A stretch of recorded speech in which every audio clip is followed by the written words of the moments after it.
তারা যেভাবে চাঁদাবাজি করছে তারা আপাতত চাঁদাবাজি নিয়েই ব্যস্ত থাকে। বাংলাদেশ জাতীয়তাবাদী দলের বিরুদ্ধে কোনো ষড়যন্ত্রে লিপ্ত হয়ে কোনো লাভ হবে না।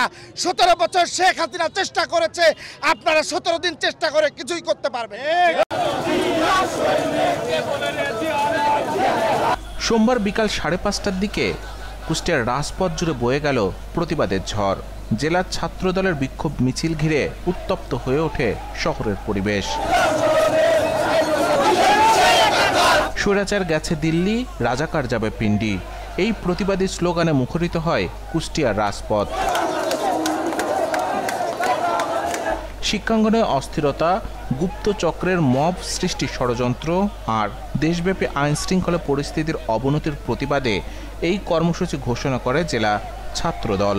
গত 17 বছর ফ্যাসিবাদ বিরোধী আন্দোলনের পরে বাংলাদেশে একটি নতুন পরিবর্তিত পরিস্থিতি সৃষ্টি হয়েছে। এই পরিবর্তিত পরিস্থিতিতে কিছু সংখ্যক মানুষ যারা বিভিন্ন উস্কানিমূলক কর্মকাণ্ড করে বাংলাদেশকে অস্থিতিশীল করতে চায়। মূলত আমাদের বাংলাদেশকে অস্থিতিশীল করতে চাওয়া এবং বাংলাদেশ জাতীয়তাবাদী শক্তির বিরুদ্ধে যেসব অপরাজনীতি চলছে, অপপ্রয়াস চলছে, এগুলোর প্রতিবাদে আমাদের মিছিল। এবং আপনারা জানেন বাংলাদেশের আনাচে কানাচে মব জাস্টিসের মতো ব্যাপারগুলোকে উস্কে দেওয়া হচ্ছে। বিভিন্ন বড় বড় পর্যায়ের যারা সরকারের দায়িত্বশীল আছেন তারা ফেসবুকে পোস্ট দিয়ে মব জাস্টিস করাচ্ছে।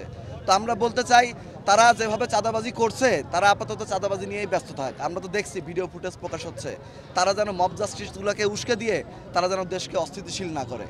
কারণ আপনারা দেখছেন একটা সংগঠন গুপ্তচর বৃত্তির মাধ্যমে বিভিন্নভাবে তাদের অপকৌশল পরিচালনা করছে। আমরা বাংলাদেশ জাতীয়তাবাদী ছাত্রদল কুষ্টিয়া জেলা শাখার পক্ষ থেকে বলতে চাই বাংলাদেশের স্বাধীনতা, সার্বভৌমত্ব, বাংলাদেশের গণতন্ত্র এবং বাংলাদেশের 18 কোটি মানুষের ভোটাধিকার রক্ষার্থে, সকল মৌলিক অধিকার, মানবিক অধিকার রক্ষার্থে এবং সাম্য মানবিক বাংলাদেশ গড়ার বিনির্মাণের আমরা বদ্ধপরিকর এবং আমরা তারেক রহমানের নির্দেশে আমরা রাজপথে থাকবো ইনশাআল্লাহ।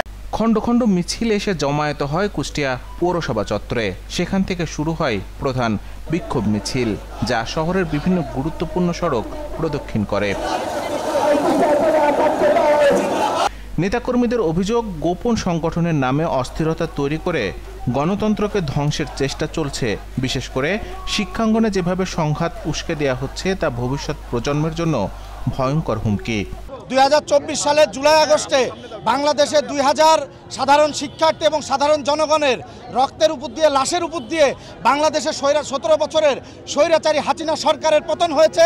পতন হওয়ার পর বাংলাদেশের জনগণ চেয়েছিল বাংলাদেশে একটি সুষ্ঠু তত্ত্বাবধায়ক সরকার আসবে, যেই সরকারের অধীনে একটি বাংলাদেশের সুষ্ঠু নির্বাচন হবে।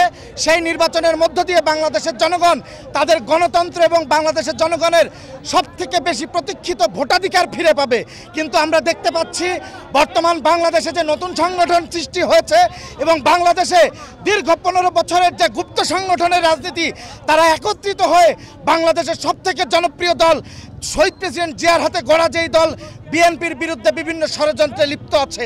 আমরা এই ষড়যন্ত্রের প্রতিবাদে এবং বাংলাদেশে আইন শৃঙ্খলা পরিস্থিতির যেভাবে অবনতি ঘটেছে, অলিতে গলিতে ধর্ষণ হচ্ছে, যেখানে সেখানে মানুষকে খুন করে ফেলা হচ্ছে, বাংলাদেশে কোনো আইনের শাসন নেই। এই আইনের শাসন দ্রুত নিয়ে আসার জন্য আইনের যে অবনতি ঘটেছে, এই অবনতি ঘটার প্রতিবাদে আমরা আজকের এই বিক্ষোভ মিছিল করছি কুষ্টিয়া জেলা ছাত্র দলের পক্ষ থেকে। আমাদের কেন্দ্রীয় ছাত্র দলের ঘোষিত কর্মসূচির অংশ হিসেবে আমরা চাই বাংলাদেশের তত্ত্বাবধায়ক সরকারের অধীনে একটি সুষ্ঠু নিরপেক্ষ নির্বাচন হোক। এবং আমি আজকের এই মিছিল থেকে, সমাবেশ থেকে আমি মেসেজ দিতে চাই ষড়যন্ত্রকারীদের, বাংলাদেশ জাতীয়তাবাদী দলের বিরুদ্ধে কোনো ষড়যন্ত্রে লিপ্ত হয়ে কোনো লাভ হবে না। 17 বছর শেখ হাসিনা চেষ্টা করেছে, আপনারা 17 দিন চেষ্টা করে কিছুই করতে পারবেন। এই প্রতিবাদী কর্মসূচির মাধ্যমে ছাত্রদল সরকার ও প্রশাসনের দৃষ্টি আকর্ষণ করতে চায়। তাদের হুঁশিয়ারি, যদি দ্রুত কার্যকর পদক্ষেপ না নেওয়া হয় তাহলে দেশের প্রতিটি জেলা শহরেই দেখা যাবে এমন প্রতিবাদী স্লোগান।